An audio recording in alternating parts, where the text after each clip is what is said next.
Who knows, a friendly little visit like this could be the start of something. You're walking along the street, or you're at a party, Or else you're alone, and then you suddenly dig. You're looking in someone's eyes, you suddenly realize that this could be the start of something big.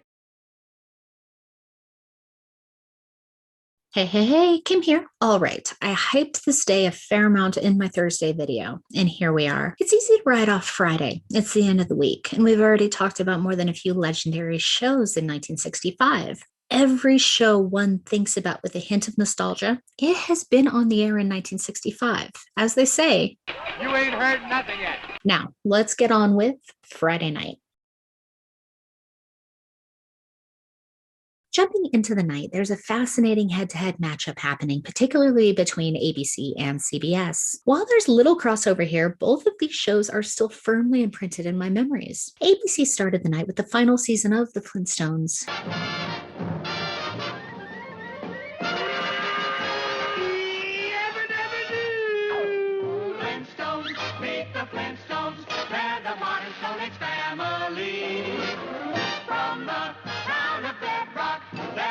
Right out of his story. Let's ride with the family down the street through the courtesy of Fred to Pete. When you're with the Flintstones, have a yabba dabba do time, a dabba do time. We'll have a gay old time. The animated series had been a fixture on the network since its 1960 debut. The legendary Hanna-Barbera show is at its roots a Stone Age take on the Honeymooners. However, thanks to its initial run and the staying power it carved out in popular culture, it quickly became well-loved in its own merit. The show featured the vocal talents of Alan Reed and Jean Vanderpyle, as well as the iconic Mel Blanc and Bea Benaderet, though actress Jerry Johnson would voice Betty Rubble in the final seasons. Meanwhile, over on CBS, they dropped this little gem.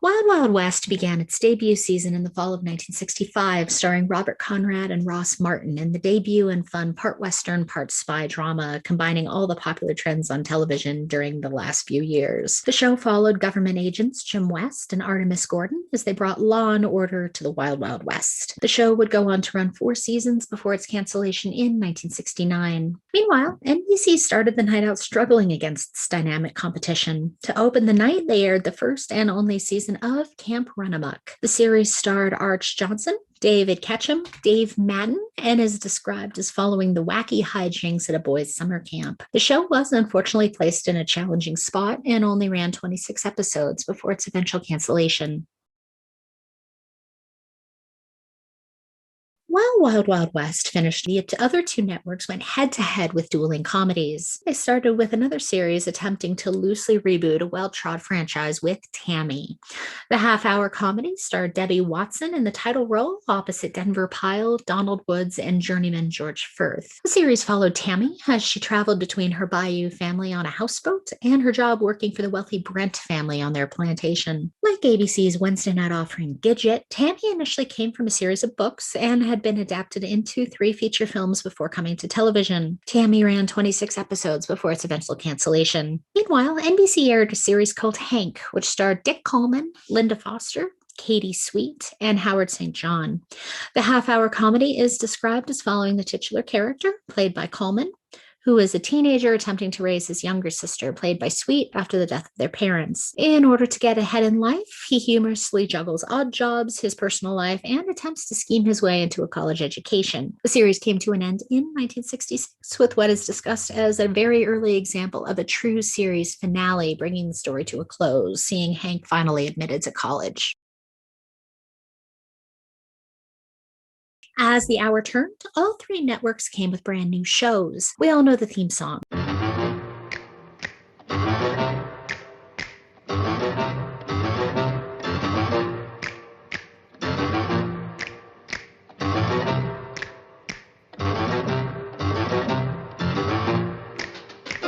They're creepy and they're kooky, mysterious and spooky. They're all together ooky, the Addams Family. Their house is a museum. When people come to see them, they really are a scream, the Addams Family. Neat. Sweet. Petite. So get a witch's shawl on, a broomstick you can crawl on. We're gonna pay a call on the Addams Family. The Addams Family was going into its second and final season on the network. Originally based on the comic series of the same name, the show had been memorialized in culture and syndication, as well as multiple feature film remakes, though this version will always be the first in my heart and most delightful. The show starred John Astin and Carolyn Jones as Gomez and Morticia, the heads of the Addams Family, as they attempt to raise their young children, Wednesday and Pugsley, played by Lisa Loring and Ken Weatherwax. Jackie Coogan, Marie Blake, and Ted Cassidy co-star in the series. Meanwhile, CBS continues their typical dominance with the debut season of the World War II situation comedy Hogan's Heroes. The iconic series follows a group of soldiers at a POW camp and their comedic misadventures as they attempt to outwit their Nazi captors. The series stars Bob Crane, Werner Klemper, John Banner, Richard Dawson, Ivan Dixon, Larry Hovis, and Robert Clary. The show would continue on the network for 6 seasons before it was canceled in 1971. Over on NBC, the network aired their own World War II series, Convoy. The series starred John Gavin and John Larch as crew members on a cargo ship crossing the Atlantic Ocean as part of a convoy. The series utilized an anthology narrative and a rotating cycle of guest stars like Dennis Hopper, Diane Baker, Leslie Nielsen, and Barbara Rush, to name a few. The series struggled against its dominating competition and was canceled mid-season. NBC slid the Sammy Davis Jr. show into the time slot recently vacated by Convoy. Hey there, you with the stars in your eyes. Love never made a fool of you. You used to be too wise. Won't you take this advice I hand you like a brother, or are you not seeing things too clear? Too much in love, too you. Is it all going in one ear and out the other?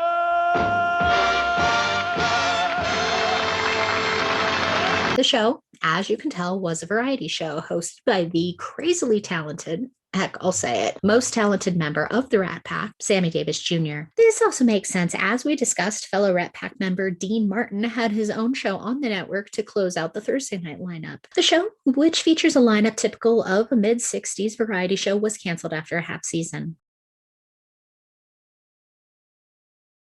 As the clock crested the next hour, NBC ran with the second half of Convoy, leaving CBS and ABC to go head-to-head with new programming. And the block is another painful one. Over on CBS, we have another ratings juggernaut. We talked about the staying power of the Andy Griffith Show way back on Monday, and Friday night saw the network capitalizing on the show's love with the second season of Gomer Pyle, USMC. The show debuted the previous year and featured Jim Nabors in the part he created. I'm sorry, Duke. I had to do it. You was off balance. That's why. Did I hurt your thumb, Duke? I'll get you a bandage for it later. The premise was a simple one, following Mayberry's favorite gas station attendant as he joined the Marines. The show co-starred Frank Sutton.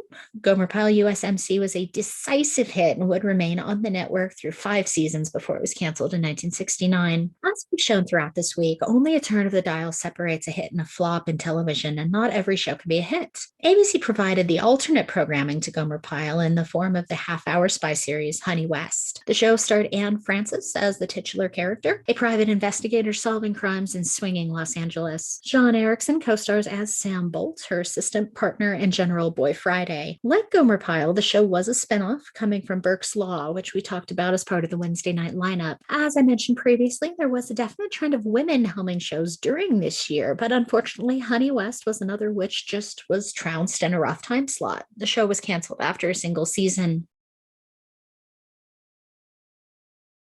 We're almost at the end of the night here, and the 9:30 block shows the networks each running a varied but relatively lackluster lineup of new shows. The ABC lineup should look familiar to regular viewers. We talked about these shows in previous videos. Primetime soap Peyton Place began its second season in this Friday night time slot, but it was soon relocated to Monday nights.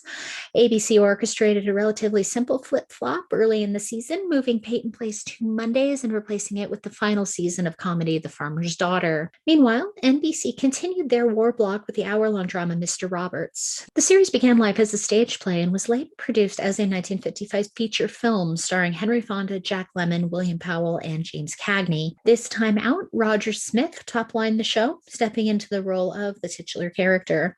The series co-starred Steve Harmon, George Ives, and Richard X. Slattery. The plot followed the misadventures of a cargo ship crew during World War II. The series was also a victim of this dynamic Friday night lineup and was canceled after a single season. Finally, CBS gave the coveted Gomer Pyle follow-up spot to the Smothers Brothers, who co-starred in The Smothers Brothers Show.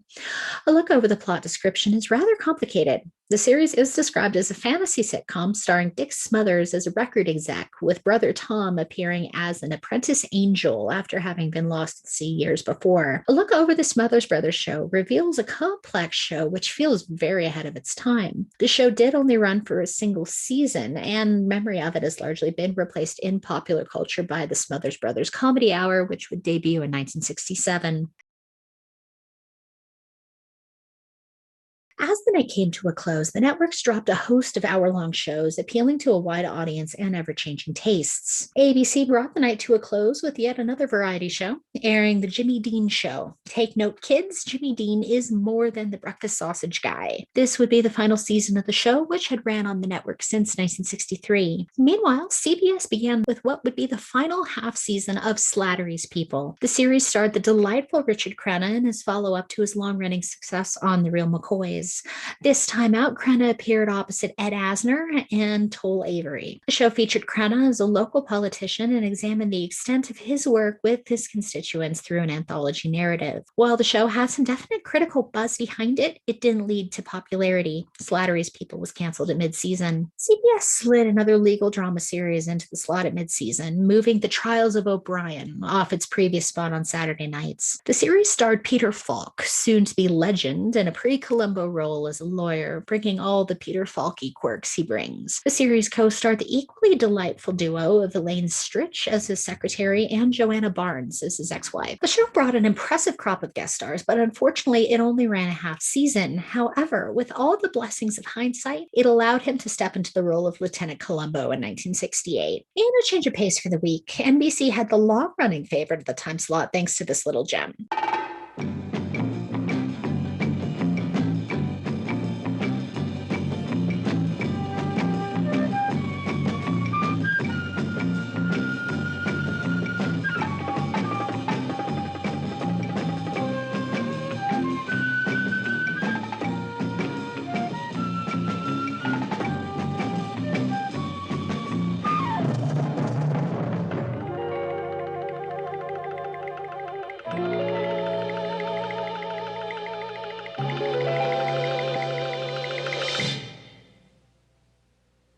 This point, The Man from U.N.C.L.E. was going into its second season, co-starring Robert Vaughn and David McCallum as suave, cool, and always delightful super spies. They looked cool, they got the girls, and they very rarely had to break a sweat as they took on the bad guys of Thrush. The Man from U.N.C.L.E. would continue on the network for 4 seasons before its eventual cancellation in 1968. While the 1965 TV series has been a veritable who's who in terms of the best television to really ever hit the airwaves, I mean, each night has brought at least one gem which is still remembered today. It has also been a story of CBS ratings domination. This continues as we wrap up Friday nights, thanks to the impressive Wild Wild West, Hogan's Heroes, Gomer Pyle USMC 3-peat. Looking at the schedule with these shows, it is littered with carnage. In truth, outside of these shows, The Man from U.N.C.L.E. and Peyton Place, every show on Friday night was either in its last season or was a first season show that did not live to see another year. We still have 2 nights to go. Looking ahead, Saturday night is going to be an interesting change of pace. So stay tuned as we turn our attention to weekend viewing. Stay tuned for more here at Ticklish Business as we honor and deconstruct the world of classic entertainment. My name is Kim. You can find me on Twitter at ticklish_biz as well as at kpierce624. Facebook person, give us a like or a follow over at Ticklish Business Podcast. We have lots of classic entertainment content posting at journeysinclassicfilm.com. As always, if you like what you're seeing, please like and subscribe. Thanks, guys.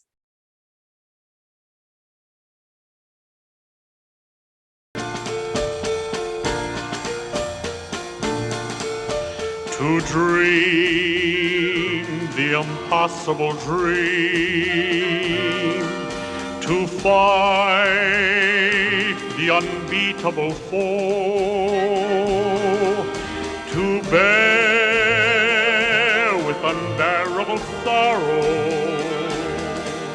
to run where the brave dare not go.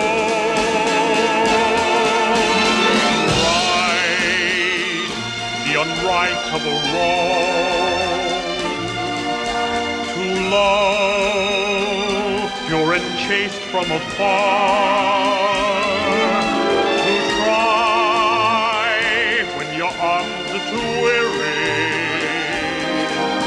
to reach the unreachable star. This is my quest, to follow that star. No matter how hopeless, no matter how far, to fight for the right without question or pause, to be willing to march into hell for a heavenly cause. And I know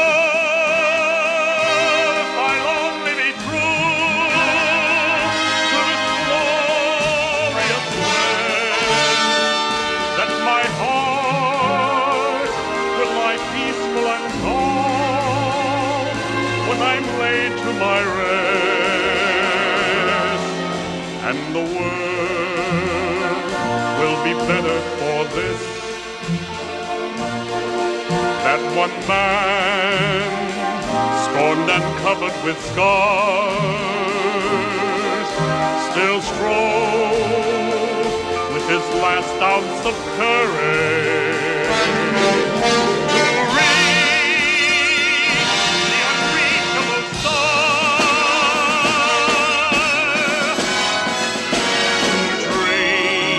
the unreachable dream, to fight the unbeatable foe, to bear with unbearable sorrow, to run where the brave dare not go, to run where the brave dare not go, though the road be forever too hard.